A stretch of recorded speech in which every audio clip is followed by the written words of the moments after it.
We need women billionaires with these visions of a alternate society. You know, we need women's magic, women's desires, women's dreams just to have funding, and that's really practical, you know.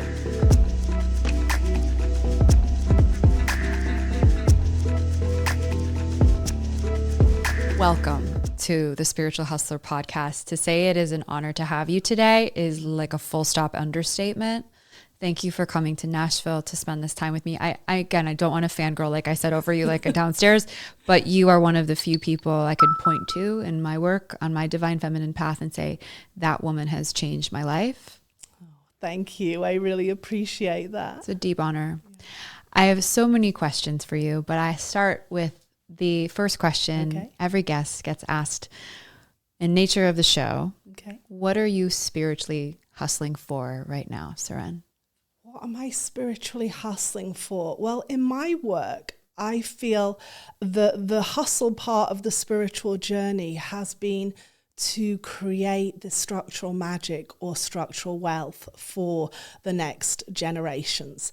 And for me, that has called me out of the mermaid ocean, you know, so a lot of feminine embodiment is, you know, resting, regenerating, really all beautiful things to practice. But I feel like women now need to come back into the world. Like we retreated from the world to heal our wounds, lick our wounds, regenerate. But now it's time to come back into the world and build this new structure, finance this new structure, infuse it with our vision, our magic, like the destiny that we want for future generations. And that does require hard work. Yes. There is I call it a summoning of spirit to do this. And it would be easier to just kind of be on the beach in the feminine energy, you know. Swimming in the ocean, feeling our feelings. Exactly, the water energy of the feminine. So I call this, I call it black fire. It's not like the raging fire, like wild, destroy things. It's this very focused, but in a magical way. It's like about alignment and precision and commitment and responsibility to call in this new structure rather than just, you know, look out on the world and say, you know, the world is burning. It's to start incepting the world we want to create. And as women, we are creatrixes. This is our divine job. This is like we have all the tools and the skills for this. We have to remember that we carry the divine blueprints of creation in our wombs. We are being there's a great oversight of angels, you might say, whatever, you know, that means to you, that are supporting women to activate this new architecture, this new vision of our world. We're not waiting for permission from the old world. We are awakening this knowing in us. So for me, that's the thing that I'm working towards. And it's an initiation. You know, it requires courage. It requires dedication. It requires doing things that you don't really want to do, or doing things that are actually a bit over your edge or out of your reach. So for me, I think of my daughter. Yeah. And it's a really strange thing that I think many women have. Sometimes it's harder to do things for ourselves. Yeah. But for the future generation, or when I see my daughter or her friends, that kind of strengthens my will, strengthens my vision, strengthens my commitment to this path of feminine magic and feminine wealth too. Let's talk about it all. Okay.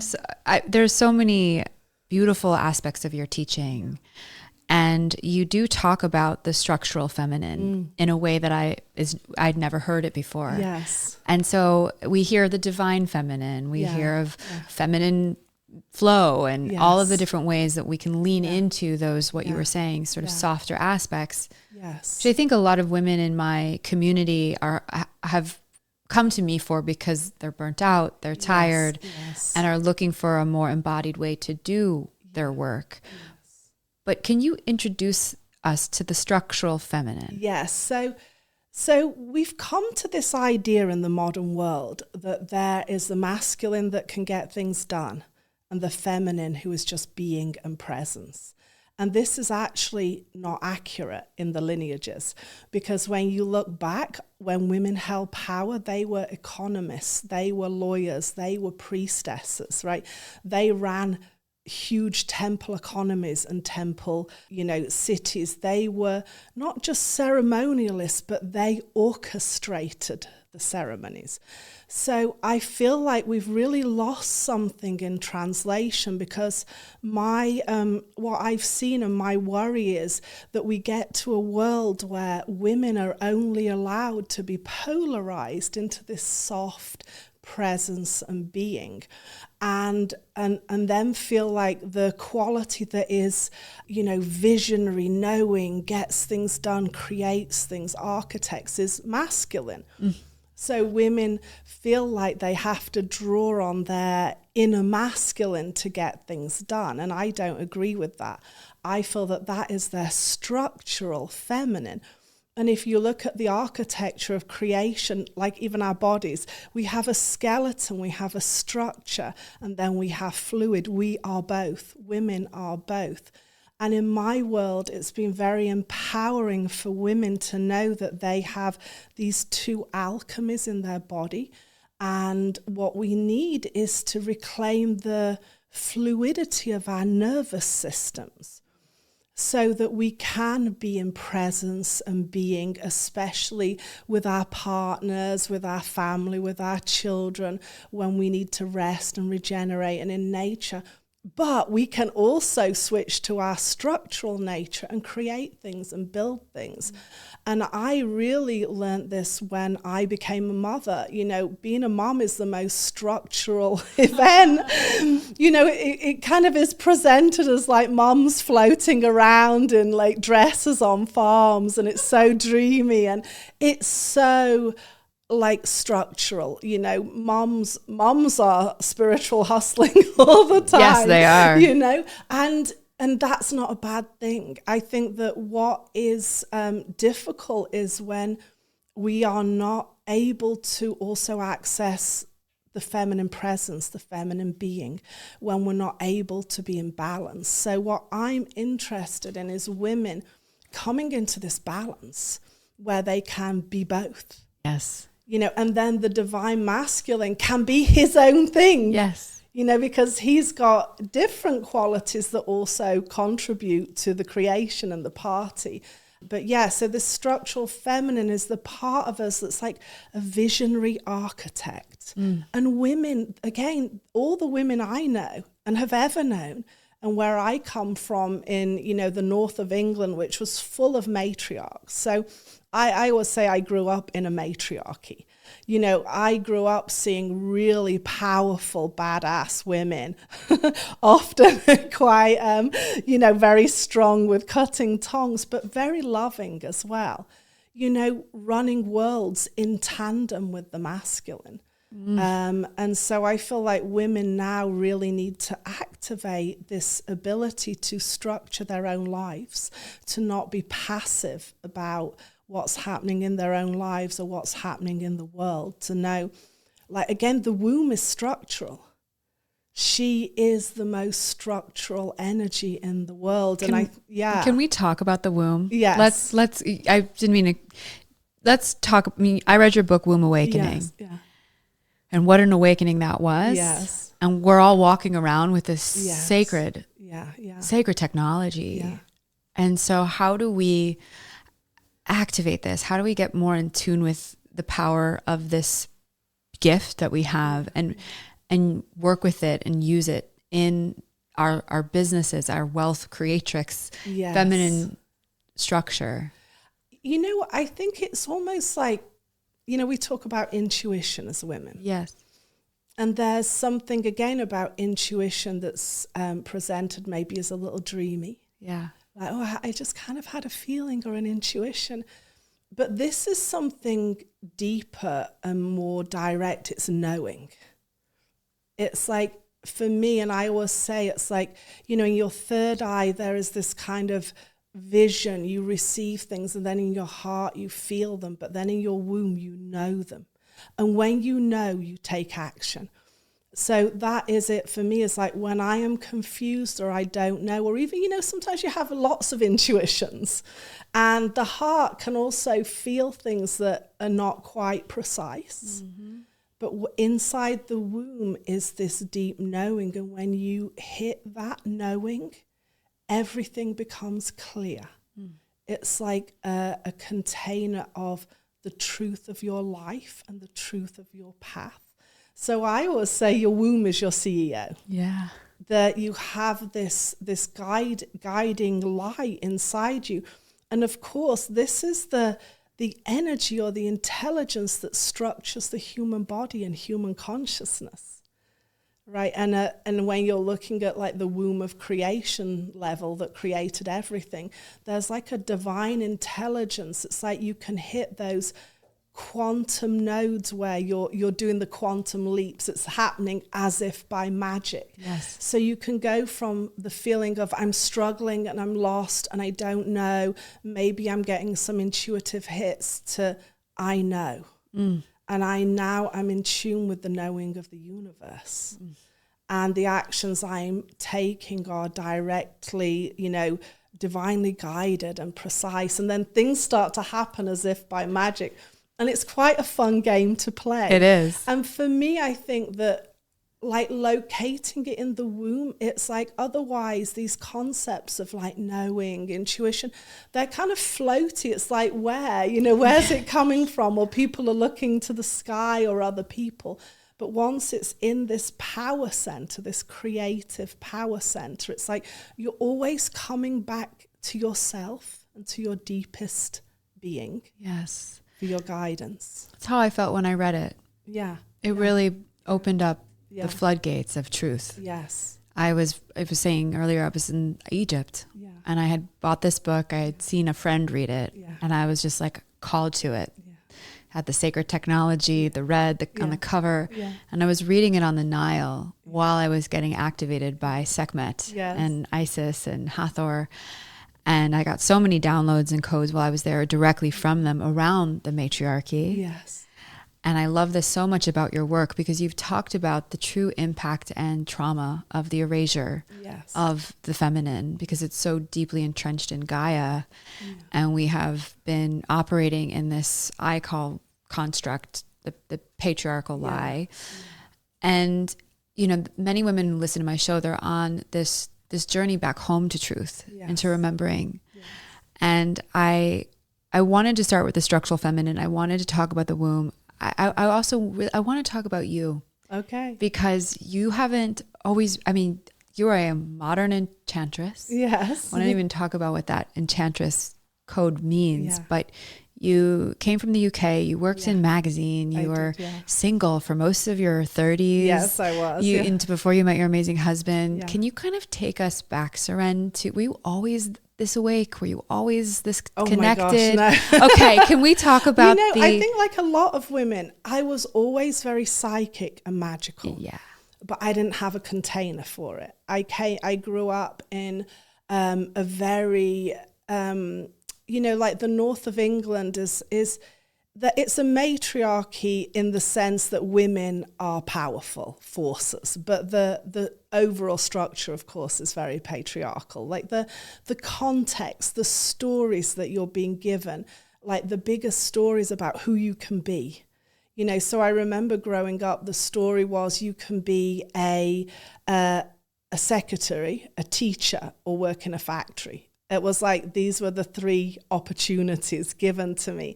But I was like very magical, very psychic, also like a little crazy. Same. When you just know it's like you are not going to fit into the shoe of society. And so I felt that from a very young age. And then it was a long journey to like bring the containment of a spiritual path and that could help me understand who I was. I think a lot of women have this. Like, I remember growing up, my mom would say to me, like, you know, where did you come from? You know, they used to joke I came from the milkman. But just like a different kind of interest in the life, like what I was interested in. When I was 13, I had a vision of Mary Magdalene, and I'd never heard of her. We were not a religious family. Really? Though I later found out after I'd written Magdalene Mysteries, because I was like, why is this woman been, you know, haunting me for all this time? And I did discover that my father was from Ireland, and they had a big story around the Catholic religion and leaving the Catholic religion. So obviously there was an imprint in my ancestral field, but I did not grow up reading about her, and I had a vision of her when I was 13. And after that, I started painting pictures of women with illuminated wombs, or pictures of trees with like fetuses, but babies in the trees, which I later discovered when we wrote Womb Awakening is the symbol of a womb shaman in, South American cultures, that they would actually sew that into dresses, like the female womb shamans. So I was bringing this through age 13, and my poor mom we had this, like, we lived in a small bungalow. It was like very working class environment. And we had like this little entrance hall where the front door was. And I put all these paintings of like naked women with like illuminated wombs and like light coming out and trees. And I put them all, and my mom was fine. We had like this little exhibition, and like the neighbors would come round and just feel like, okay, let's ignore the crazy. So my mom was, and I think again, my mom was the same. You know, she was a very psychic, magical woman who'd lived in a very, you know, restricted society and environment. So I feel like she always supported me. She supported me in that inner world, but then she was less comfortable supporting me in the outer world when I started to make the rogue choices. Mm-hmm. You know, I want to go traveling. I don't want to do this. I want to do, you know, more experimental or creative. I want to experience something. I really felt like I came into the world feeling I want to experience something, and I don't feel it. And I remember I traveled, I went to Paris, I went around Europe, and I was like, I never found it. And then the day that I landed in India and I met the goddesses there, I was like, I found it. She is here, you know, she is here. And that was the first time I felt like I found this experience that I had been born to discover. And then discovering her in India, where, you know, the goddess is a lot more available, and being able to study with teachers who were, you know, in goddess lineages, who were, you know, saying ancient prayers to the divine womb of the goddess, like literally with the word divine womb of the goddess, helped me then come back to my own culture and my own traditions and re-engage with the Marys. Yeah. You know, and some of these other energies that were like right under my nose. Mm-hmm. And to see, I almost feel like they were guiding me from the very beginning, to India, to these other places where I could pick up these keys and codes to come back to this ancestral root. Because I really believe that we have a soul lineage. So, you know, our soul comes from the stars, and then we have a bloodline lineage. And so what I became really interested in is that at first I was very connected to my star lineage. What's your star lineage? So it's Cygnus, the swan. So, and, you know, I connected to lots of different lineages, like the Pleiades, Cygnus, Often the ones, Ursula, the ones that are connected to the feminine. So I was deeply connected to that, and then more and more those star lineages kept directing me to my bloodline lineage and explaining to me that we incarnate into the body and the family that we choose. Often not for the personal experience of the family, but for the codes in the DNA. Wow. The ancestral bloodline codes that go all the way back to the very first womb in that lineage. It's like a Russian doll of wombs within wombs within wombs. So, especially for the last 7 years, that's what I've become more and more focused on. Yes. Bringing it back down to this, because it's almost like that's the star soul wants to plug into the soul of the bloodline, and then together there's like this unstoppable remembering or wisdom of the cosmic self, and the terrestrial self, the earth mother and the cosmic mother within us. Yes. I mean, I study from you, and you really do have such a code when it comes to tapping into our lineage and our ancestral gifts. And one of the things you've said, which I really was kind of a paradigm shift, frankly.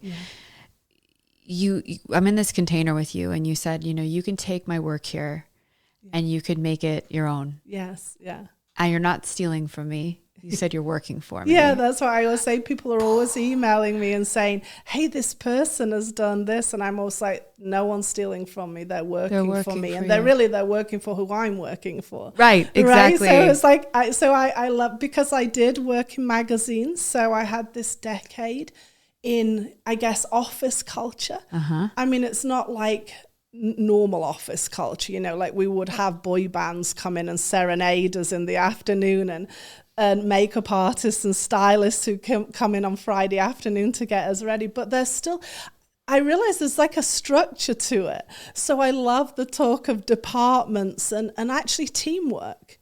And I have said that I feel that is missing in the women's spiritual movement right now. Because ironically, when I worked on magazines, which, and like high media, which, you would associate with like, the kind of media bitches, like catfighting every woman for herself, and that was not my experience. Like, obviously that can happen, but actually, my experience, I always say, I felt looking back now, I was initiated in this temple of high priestesses of creativity and expression, like, women who were very awakened in their throat chakra, let's say, in expression, and the structural feminine. And everyone was so ambitious, but it was like a collaborative ambition and like a team play, because you're all working for the same magazine, the same brand, Right. You're like a hive. Yes. And everyone's talent needs to be switched on to the max. Everyone's starlight needs to be shining through to create this incredible vehicle or vessel. And so I found that in the feminine spiritual world, there's not as much of that. Everyone's like this little thing on their own. And I always say, I'm just like one human woman, very limited. We all are. But so whatever needs to come through all of us rapidly. Yes. And that's pollination. Yes, it is. It's like you can't really gatekeep your ideas. Preach. Because we're not in those times. We're not. And thank you so much we're so cut from the same starseed cloth, because it's exactly how I operate. And what you were saying earlier around the structural feminine and really moving women into their power, but in a collective sisterhood is what I call it, that what's mine is yours and what yours is mine. And when you win, I win, we all win. Yeah. Because of where we've come from and where we are, we need not to win, but we need to rise. Yes. And you had said something earlier around, this is the era of feminine wealth. Yes, this is the era of feminine wealth. So I always say we've awakened our magic. Now we need to finance it. Yeah. Because they've seen so many women who were, you know, in the mainstream culture or structure, burning out, autoimmune disorders, depression. All the things. Like basically that system, if you're a magical woman, and by that we're all magic, we all have magic, but women who've really like tuned into some level of that psychic, sensitive, perceptive quality in their body starts to melt down in the mainstream structures. Like you can't do it. Right. So then you have to retreat, you know. And so I always say that's like your first awakening. Yeah, definitely. There's many more in the buffet. You're on the right path. Sucks. Keep going. Yeah. So, you know, you have to leave the job if it's a partner who's misaligned. If you've got a family who is very toxic to you, you have to leave all the things that are burning you, you know. And then you have to find your magic. So then the next spiritual awakening, you're on this quest to rediscover, to find the calling. And then, you know, third spiritual awakening, you're embodying. You're like putting it into practice. And then what I'm seeing now is so many incredible magical women who need financing. Mm-hmm. Yep. Right? We need women, billionaires with these visions of a alternate society. Mm-hmm. You know, we need women's magic, women's desires, women's dreams just to have funding. And that's really practical, you know. It's like, and I think that women are also natural mavens of money. You do, because you speak about the priestess of wealth. Yeah. And how this is ancient to us. It's ancient to us. And even on the domestic, like growing up, women often keep the treasury of the domestic realm at home. Yes, you know? we do. Women are just really good at this. Women are really practical. Yeah. Actually, women are really visionary and practical. So that's, again, these two things I like to pull together. So it's not like we're practical, but we've got our vision shut down. And it's not that we're visionary, but we're out of touch with reality or the root. Yes. You know, it's like we have to bring both of these together. And so this is why I love Mary Magdalene, because she's this woman, she's depicted in the medieval times deliberately as luxurious, like ornate, you know, dressed in fine fabrics, made up, ornate hairdos. You know, we know she was a wealthy woman. We know that the Mary's financed, basically, Jesus's mission. So she's this really incredible icon that modern women have of a spiritual woman who financed a spiritual movement and did not compromise her feminine self as a priestess. Yes. Yes. So, yeah. I want to talk about, can we anchor some of this journey, if you will, of awakening through the lens of the frequencies you speak of? There's the ruby frequency. Yes. There's the diamond frequency and the black pearl. Yes. And that was just mind-blowing to learn from you. And I think we're all kind of at different stages and they all have different codes. Yes. But as women are stepping more into their power and embodying that structural feminine that you speak of, that I know my audience is on the path to do. Yes. I loved those teachings. Can we go deep into those? So the ruby frequency of the womb is the time when you are discovering the power of your womb. You're discovering the power of cycles and the moon and your menstrual cycle if you have one. You're being more discerning about your romantic partners, like who has access to your sacred chambers. And so the ruby is like, it's this pulsing red. It's like full of life. It's like discovering the life of your womb again. And I remember for me, I had this incredible event with this. I had been working on a magazine and I was really burnt out. I was covering for a deputy editor who was on maternity leave, and I had not wanted to do this job, but my friend was the editor and she'd kind of like put the shakedown on me, and I was like, okay, I'll do it. You know, it could be fun too, but you know, in essence, it just really burnt me out. It was like the very last time I ever went and worked on a magazine, because it was like my body said no, my soul said no to it. And at the end of that, I made this epic decision to go to India and live in a tribal village and study Odissi temple dance. And I remember I actually called the dance guru up from the offices, the magazine offices. So I was in this like Swiss office overlooking the Thames River, like calling this guy in Orissa. And actually, the story turns out it was a mix-up. He didn't know who I was. He thought I was someone else. And he said, yeah, come over, just fly in. So I finished at the magazines and literally like a month later took a flight to India and made my way to this tribal village and studied dance. And I was like a good decade older than anyone there, and I had never studied this dance before.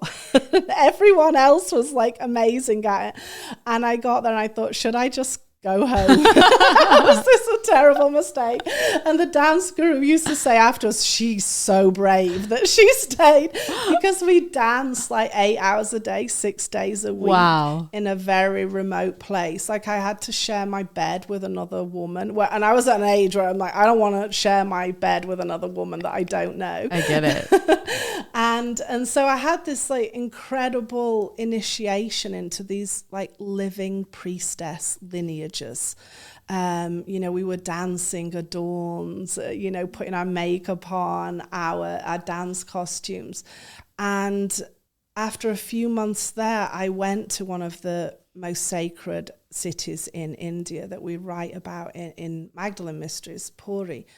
And I was in a shop near the temples, and I saw this ruby necklace, and I really wanted it. And it was like, maybe the equivalent now of like $300, $500. And at that time, I like literally, $10 was kind of my budget. So I asked the guy, I was like, how much is this? And he told me, and I think he saw my face. I tried to be like, I'll think about it. Right.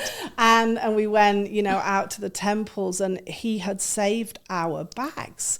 And so I had to go back to this shop before we went back to the village to continue dancing. And when I got there, just as we got in our rickshaw, he ran out and he gave me a little like parcel.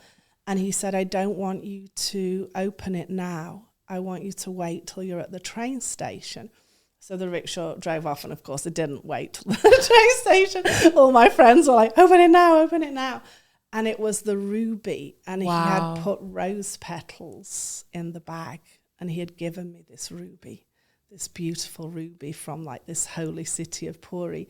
So I really like meditated a lot with it. I went on a real journey with this ruby, and actually I was wearing it when I got married. I wore it as my wedding necklace.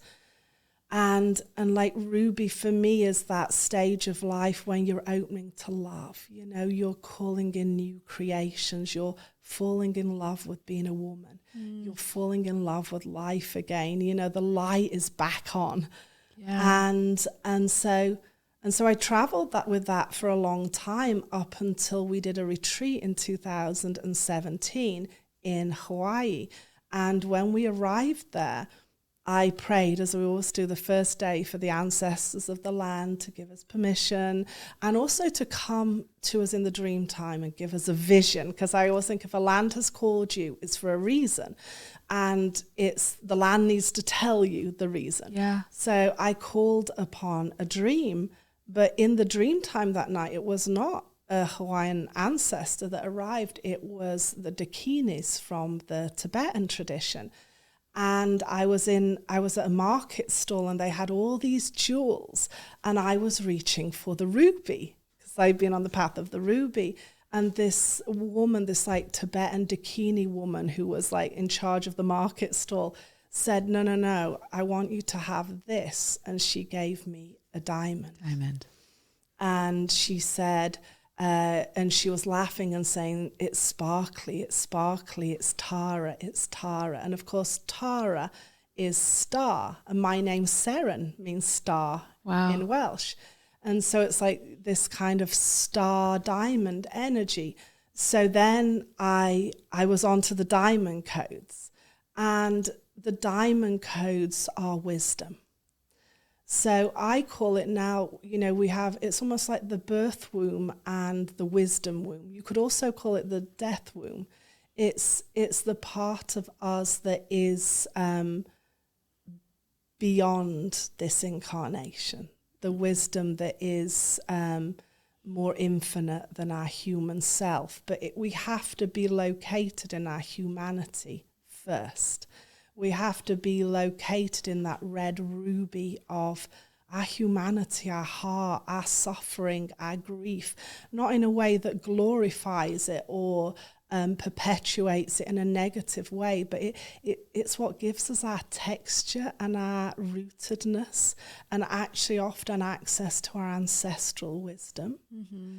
And then the diamond codes are this like deep truth and clarity and wisdom and a seeing. It's like a very otherworldly energy. And I think what I found, my whole journey, when I first started on a spiritual journey, there was a lot of channeling of like star energies, but with no roots in the body, in the feminine, in cycles, in earth. And so this merging of the ruby womb, which is our human womb, what we can create, and the diamond womb, our wisdom, our knowledge, our infinite essence, then creates and leads us to the ultimate expression of our black pearls.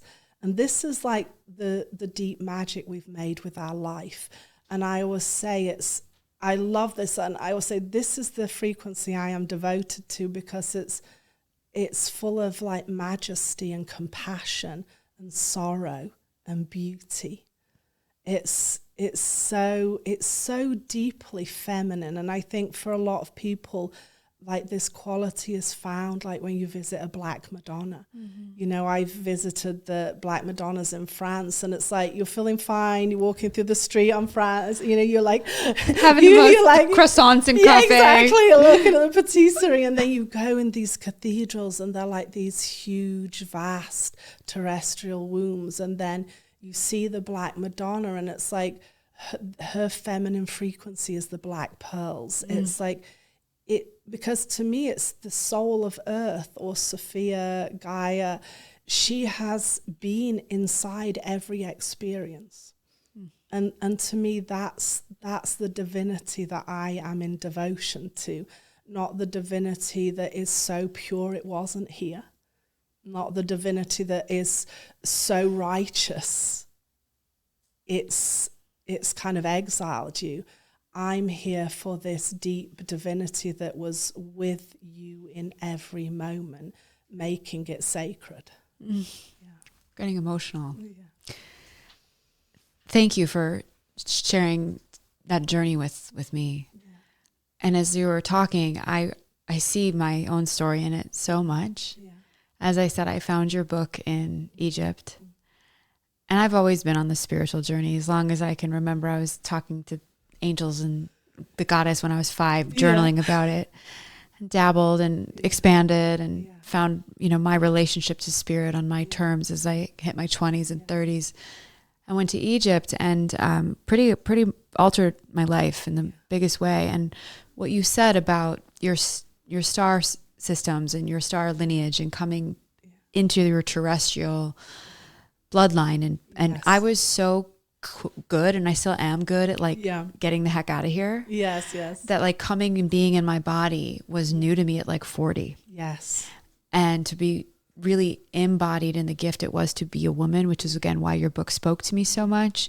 We so much shame the cycle and the blood, and we're so disconnected from our lunar cycles as women in the modern age. And that was kind of my ruby journey and first step myself, and then going into the diamond frequency and being so clear and committed to my mission and the purity of my connection to spirit and what I'm really here to do as a teacher, and being so fiercely devoted to that. It has that diamond-like brightness to it. Yes. And then Seren, I came across you in the last few months in your program. In December, I started watching your grief portal modules and my dog had died. Yes. And I will tell you, I've done all this plant medicines. I've been to Egypt. I've been to Bali. I've traveled the world. I've talked to the Pleiadians on my meditation mat. The death of my animal was the most spiritual experience of my life. And to be held by you in that container, because you really did hold me in it, whether you knew it or not. Yeah. Learning about the black pearl. Yes. Has been so expansive and a reframe on my work. Yes. And in this container that we're in together, you really oriented this year to the mermaid. Yes. Yeah. And I was like, I'm not really that into mermaids. Like, just, I'm more like a lion, you know, I'm like a Leo. Sekhmet's my girl. Yeah. But I am, you saw my altar. Yeah. I mean, mermaids are, you know, a whole new world. Yes. And so can you, there's so much to say about them. So much to say about them, but why mermaids for you? Because you had spoken, it came to you. Yes. And what can we learn from them? Yes. So, you know, on a really practical level, because I think in the symbolic mythic, we could just do a whole thing. Completely. But on a very practical level, what I love about the mermaids is it's an ancient lineage of feminine wisdom that was real and is lost. So the way that we think of mermaids as kind of like silly, made up, mythic things for children, they actually were real women, you know, following a real lineage. And what I love about mermaids, and I think why so many women do feel this draw to mermaids, is they speak to this way that we live in the ocean, which is feminine consciousness, the other world, and we live on land. So the story of the mermaids is always that they're in this infinite feminine consciousness, this otherworldly essence. You know, they're the sirens, the siren call. And then something happens, usually a guy, and they lose their selkie skin, or in the Irish tradition, their magical cloak. And then they come onto land and they get human legs and they walk on earth and they have a home and they have a marriage and they have kids and they have to feed their kids, but they're always longing for the ocean. And when it's a full moon, they're going to the edge of the ocean and they're looking out and they're longing for their sisters, for the mermaids, for the song, for the water. And then finally, at some point, they find their cape or their selkie skin and they reunite with the water. But guess what? Now they're thinking about their children on land. So now they're swimming into the harbour, like trying to catch a glimpse of their children and make sure their children are okay. And in the stories, they are like putting extra fish in the sea for the fishermen to feed their children. And I think this speaks so deeply. It gives me goosebumps to women, like we have a foot in each world. And we're so connected to this feminine consciousness, this other world, this magical frequency that is always calling us. And we're also married to and committed to this land life, this earth life, to making a home, to creating wealth, to, you know, feeding the children as a metaphor. So for me, the mermaid myth speaks so deeply to women at this moment, and especially, you know, in my world, and I know your world, the magical women who are now on a wealth path. Yes, I wanted to go there. And are having to, again, you know, you can't just be floating on your back looking at the moon. Nope. Singing songs with your sister mermaids. That's beautiful and great. Do that on retreats. But there is this call now to the land.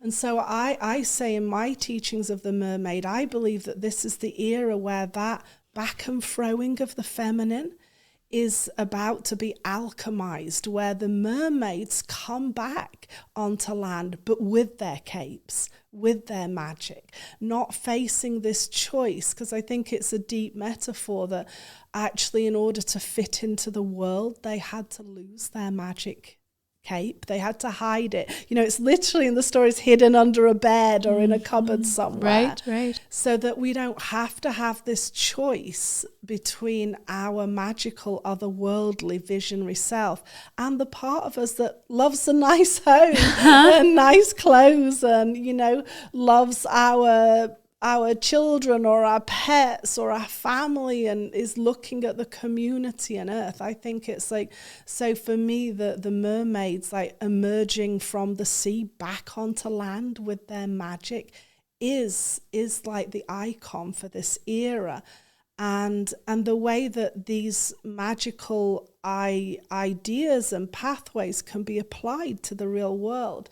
So, we were talking about the ruby and the diamond and the black pearls. Like, so, when we're looking at wealth and business, we can actually apply these quite far away concepts to our brand and our business. We can say, okay, what's the red ruby in our work? Where's our humanity, our heart, our grief, our wounds, what we're birthing and creating, our cycles, I call it mammalian, Yes. like that very like red hot blood energy in us, And then we can say, what is the diamond essence in my work? What is that bigger vision, that bigger clarity, that bigger container?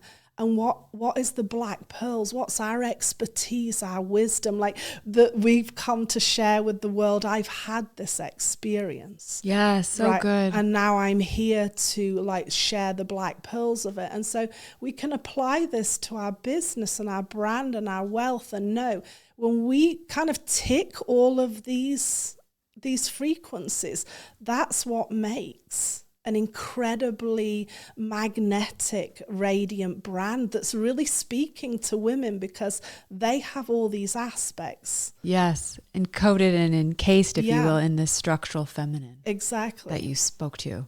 Exactly. It's such an exciting time, I believe, to be alive. Yeah, and what I love is I always say, I've worked with thousands of women. So what I know about women is women are supremely magical and visionary. It's like women have blown me away so many times, their visions, what they've perceived, holding containers for over the years, thousands of women. But now I'm like, show me the receipts. What are you going to do with it? Like, that's an incredible vision, but I've heard so many visions. And I think it's the same with plant medicine. Like, okay, anyone can go away and do plant medicine and have their minds blown with a movie inside their psyche. But can you bring it back to land? I could not agree more. I say that the plant medicine ceremony is really just the door.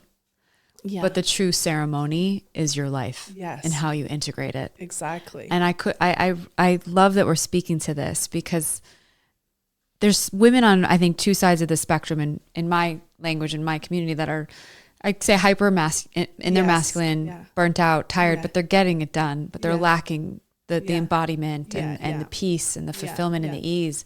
And then I work with women myself that are so on the other side of the spectrum, so deeply in their feminine, they're not making money and they're not getting it done. Exactly. And I think that we're being called now into a whole new vibration of what it means to be a woman in business, a wealth creator with all of the magic that's been encoded in us for eons. Yes. And calling it forward. Absolutely. And it's not easy. No, it's not. I think it's like we're told that it's easy, but it's not easy because if it was easy, everyone would be totally mistressing it. I remember a time in my life when I lived in London and I was, like a high-powered writer. I had quit magazines, but I was a freelance writer and I was writing a book about the first female president of Doctors Without Borders, who herself was a super high-powered woman. And I remember being at my desk in my home, like toiling over this, proposal we were doing that I'd been working on for 3 months. And I just looked out and it was sunny and the green shoots. And I just had this deep knowing, like, I can't live like this anymore. Even though my life would have looked so glamorous to other women, and even though I was a very feminine looking woman, I felt like I'd been so hard on the treadmill of ambition and work, and And so then I chose to take a different path. And then I got to experience myself as a presence, as a, like the inner worlds of the feminine. You know, when you just have time and space to expand and you discover like, wow, there's a whole universe in here. And then, yeah, for me, the interesting thing was then it came back like I miss that old version of me too. Yes. Right? I miss her too. And so this is what I've been doing in my work of feminine magic and sacral wealth, like weaving it together for myself. And I always say to women, it's difficult because it's not modeled. No, you're It doesn't exist in the world. Correct. It's not an existing pathway. We are all forging this pathway together.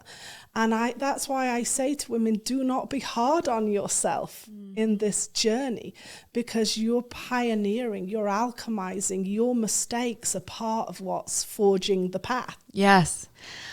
When I went to Egypt, I'll tell this quick story quickly. I got activated in Hathor's temple and struck by diamond white lightning and expanded into the ether, and Palladians spoke to me, and the Hathors, it was crystallized my DNA upgrade and forever changed from that moment. And they said a lot of things to me. And my book, The Light Work, is a response to that moment. My life as it stands today is a response to that moment. And one of the many things they said was that the feminine frequency is returning. That's the language. And I was reading your book. I picked up The Great Cosmic Mother. I was reading The Divine Sophia. And it was like the returning. Like they didn't say it's being birthed. Yes. They didn't say it's arriving. Yes. They said it's returning. Yes. And while it's ancient and old, it is new. Yes. What you just said is so profound that it hasn't really been modeled. No. Because it's hidden. It's been eons written out. Yes. And to be a woman at this time in her power is new earth rising. Yes. And to be willing to move through the initiatory process of the pain of it, because it's not in a straight line, like you said, is the most important work you can be doing in holding both your feminine lineage and your feminine responsibility. Yes. And I just feel so grateful that you walk this path with me, that I get to walk this path with you. And the work that you do, Seren, is so profoundly world shifting. Yes, yeah. And you know what I love, and I love this about your work, Jessica, and I see this in the future because, you know, I think we go through a part of our journey, and some people go more deeply into it, that when we're remembering the priestess, you can go into the like returning to the past. So you're dressing up like a priestess, you know, it's like a little bit of cosplay. And for me, what I got really excited about, especially in the last few years, is like, we can never return to those times. She is returning to these times. Yes. And these times have never happened before. This is completely new. It's like how this will land in this world, in this era. We don't know. We're unfolding that. We're opening in real that time envelope right now. Yeah. And so that's what I feel like the wealth work really helps me nail that. It's not like a dreamy retreat where I'm dressing in white robes and, you know, pretending I'm like, you know, it's like I'm remembering that lineage, but I'm allowing that frequency to move through me as a woman now in the modern world with all the questions and responsibilities that we have, wealth and business being one of them. Yes. You know, it's like these are our new temple economies. They really are. It's so much fun to, I say, play the game with you. Yeah. The eternal game. We talked about mermaids. We talked about the priestess of wealth. We talked about the rubies, the diamond, the black pearl frequencies, your story. Like I said, you are a tome of consciousness. Yeah. And I want to ask you my final quick fire questions. But before I do, what's one final piece of wisdom that you want to impart to the woman that's listening? She's on her path of reclaiming her feminine power, stepping into her wealth codes, remembering who she is. We can just tune into her. What would you say to her? It's like absolutely tuning into earth and nature. Yes. That's it. You know, it's that she is the organic frequency. It's to the sunlight, to the moon, putting your bare feet on the earth, being in nature as much as you can. I lived in a city in London for a lot of my journey, so you don't have to be remote. It's just remembering that like a lot of this real wounding has happened in the feminine in humanity. Yes. But the feminine in Gaia is still here. She never went anywhere. Right. And she's working in tandem with us. And I think that's what's been missing from a lot of business and wealth. I could not agree more. Like this unsustainable, like let's just extract from earth and the body infinitely, but earth and the body are finite. They are not infinite. Correct. They are regenerative, and they need to be supported in their regenerative blueprint. So I think this is a huge part of women healing, women awakening, women incepting new visions for business, wealth, community, how they inhabit their womanhood, is by working in tandem with the spirit of earth. And she's there for it. She's with us. She's orchestrating and this. She's a she. Yes, exactly. Yeah. Thank you for that code. We could do a whole episode on Gaia herself. Okay. I'm interested to know your answers to these questions. Okay. Do you have a favorite spiritual teacher? Oh, wow. A favorite spiritual teacher. The teacher who had, I guess, the biggest impact was a lady called, she's still alive today, Maya Tawari, who wrote an incredible book on ancestral womb healing. Wow. Yeah. So hers was the book that found me at the right moment when I was at rock bottom and I had endometriosis and was very sick, and nothing in the culture or the medical system or the spiritual world or the healing world had the answer for me. And then I found this book as if by magic. And when I found it, literally I put my hand on the book. I was in a bookshop and I heard a voice like an angel say, "You will write a book like this too." And at that moment, I was in my lowest ebb. I was like, I don't think so. But and I picked this book and I bought it, and it was literally my Bible. It got me through. And I love that Womb Awakening has been that gift for other women too. So yeah, that was definitely the book that changed my life. And I think it's called The Ancient Path of Practice by Maya Tawari. We'll link it in the show notes, as well as your book. Yes. Well, you kind of answered my next question, which was, do you have any other books that you recommend besides your own? Yes, besides that, let's have a thing. You know, I studied English literature at university, so I'm very interested in like books that are not spiritual, that are very spiritual. So I feel like the book that's influenced my life the most deeply is Wuthering Heights. Wow. And I really I'm planning to write something on that called The Witches of Wuthering Heights, because I think there's many secrets and symbols in that book. And still now I'll listen to it on audio book if I need to connect to that deep land magic and lineage magic. Yeah. Incredible. Yeah. I think I know the answer to this. I know that you work with Mary Magdalene so closely, yes. But are there any other goddesses or deities, angels that you feel particularly connected to? Wow. I mean, so many. So many in a way. I think I first studied in the lineage of Chamunda Devi. So she was my tutelary goddess that I studied in a lineage with my teacher, who was the apprentice of Sadhu in the Himalayas. And they were devotees of Chamunda Devi. She's an aspect of Kali. She's a demon slayer. And I would visit the Chamunda Devi temple there when I was there in my studies. And there is actually a womb cave underneath the temple. So the temple was built on top of the womb cave. And I had the good fortune through my teacher, because usually you would never know that, to go into the womb cave, for an initiatory experience. So I definitely feel like Chamunda Devi, she was the lady that when I lived in London before I was, passed to the Mary department, I had all her iconography in my bedroom from the temple. Like she walked with me through the darkest times of my life. Yeah. I love that for you. Yeah. Thank you for sharing that. I know the answer to this. This is typically my quick fire question. We've already went there, but the question is, do you believe in extraterrestrials? Yes or no?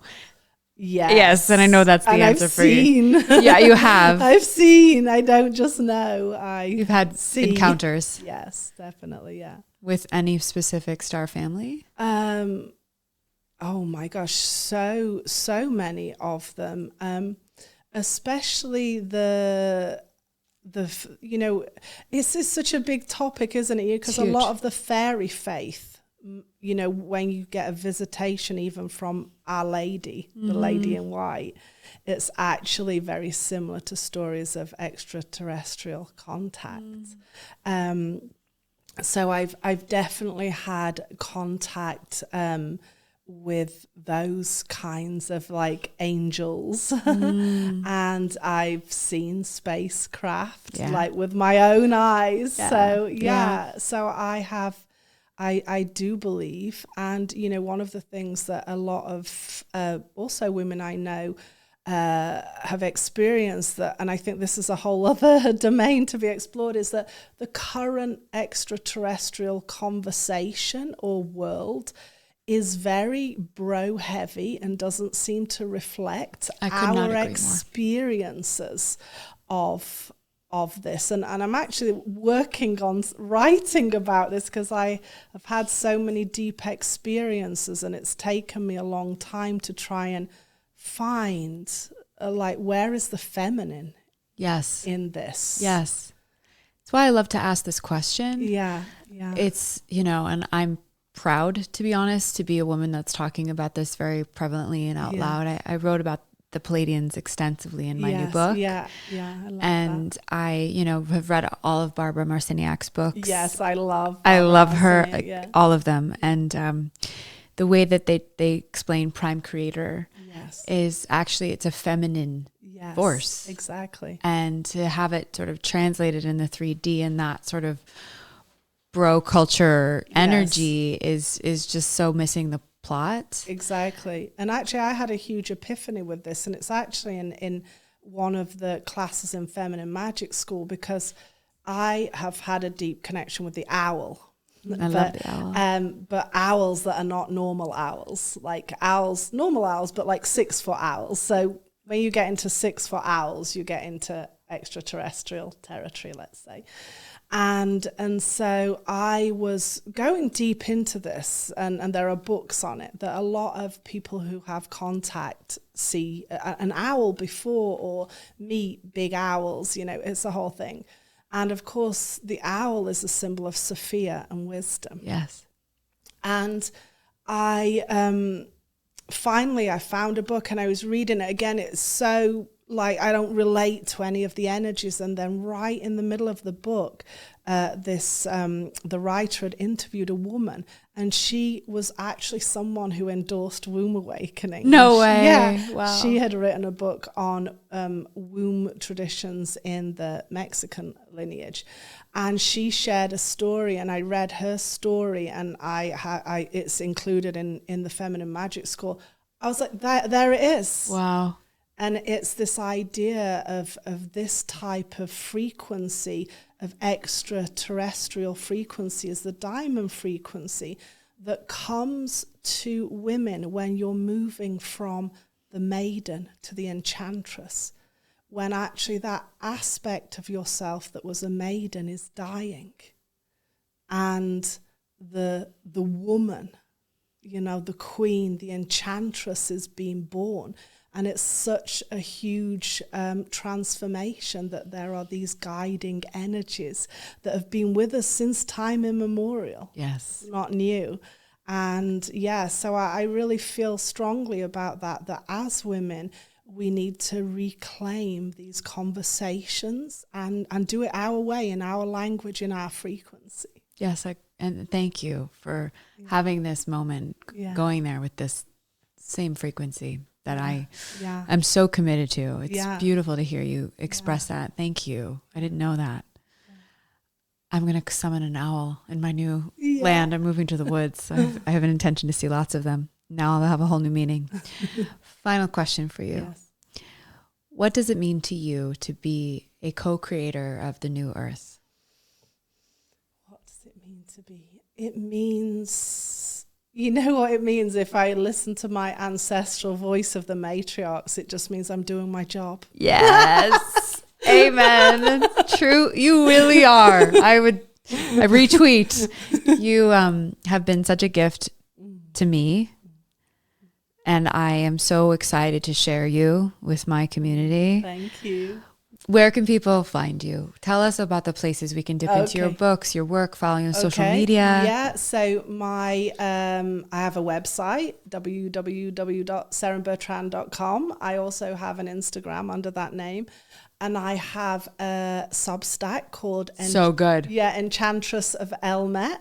Elmet is the ancient word for the land that I was born into, the ancient Celtic kingdom. So Substack is where all my long essays are. They're so brilliant. Yes. We'll link it in the show notes. Yes. We've got to send people there. Yeah, so there's plenty of little market stalls to come and roll up and see what I'm up to. And I love writing the long essays, and they're all available for free. So you can sponsor my Substack, but I don't gate most of my writing because I want it to go out into the world and pollinate and do its work. That's right. That's right. As the oracle that you are. Yeah. And your beautiful book, Womb Awakening. Yes. Thank you. I am just so grateful to have had this time with you. Thank you for inviting me here, Jessica. It's been a pleasure. I've loved talking, and I know we could talk for hours and hours. I actually told my team, I'm like, so I only have an hour with her because I could have a whole we need a conference. We could like Joe Rogan this, not really, but like 4 hours. Exactly. I mean, truly. And I am so clear this is not our last conversation. I really hope that we get to make magic together in many, many ways. And I'm just blessed that you blessed me and my audience today. Thank you. It's just the beginning. It's been a pleasure. Thank you. Thank you.